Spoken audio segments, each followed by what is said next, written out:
Martina Redrado was president of the Argentinian central bank in the wake of the economic crisis and only left the post in January this year. I'm delighted to say that he joins me now in the studio. Thank you very much indeed for coming back to see us again at Bloomberg.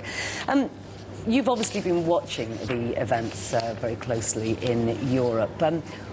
Are there many parallels? I know particularly in Ireland, commentators are saying that there are. Do you see many parallels between what happened in Argentina at the beginning of the millennium and what's happening currently? There are parallels, but the outcome needs and should be different. In particular, I wouldn't recommend the route of default. It's very painful for the society. And I think that Europe is at the crossroads. Do we want more Europe? Do we want really Euroland here? Do we want to have rules, fiscal rules, labor rules, environmental rules for a whole European continent and really build Euroland? Or you are going to be muddling through as you have been so far?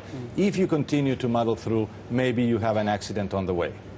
It sounds like you are someone who thinks that a proponent of fiscal unity, as well as monetary unity, and that really is what's necessary in Europe, isn't it? Exactly. Here you are dealing with this sort of dichotomy. You cannot have a monetary union if all the other rules of the economic game are different. So really, are you going to be the United States of Europe as you have the United States of America, where there is no difference between the state of California and the state of New York? And that is the big question. In my view, deepening the European route is the answer, and also finding a more comprehensive solution to the debt problem. Certain countries in Europe have a debt problem. They better deal with that sooner rather than later, and not sort of muddling through tension by tension as you have it every 6 months. Indeed. And if we just go back a little bit, because there are a number of people sitting in Greece, in Ireland particularly, probably in Portugal as well, looking at the route that you took and thinking, well, hold on, it's not that bad, is it? You know, you default, you devalue, you leave the euro, suddenly you're able to export cheaply. Why is it so bad?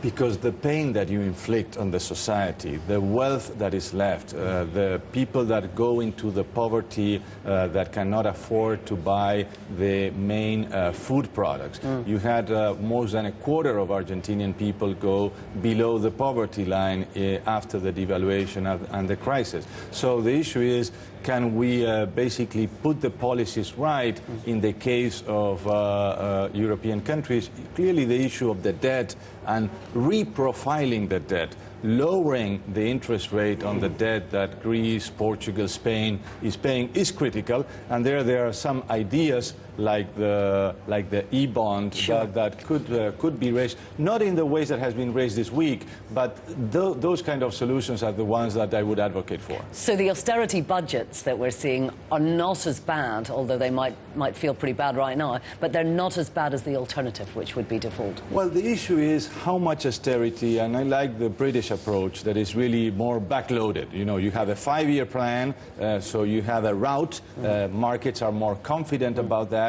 But clearly you don't have to feel the pain right away. So a combination of support from the lending institutions, support from the different European bodies, and thinking that Europe should issue some sort of European bond, but each individual country should be responsible for paying that.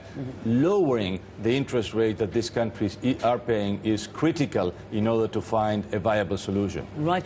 Now, let's just look at Argentina for a minute, Sure. and where you are at the moment, because almost about to go back to the international markets. What is the situation like there, and are you able 10 years later to attract foreign investment?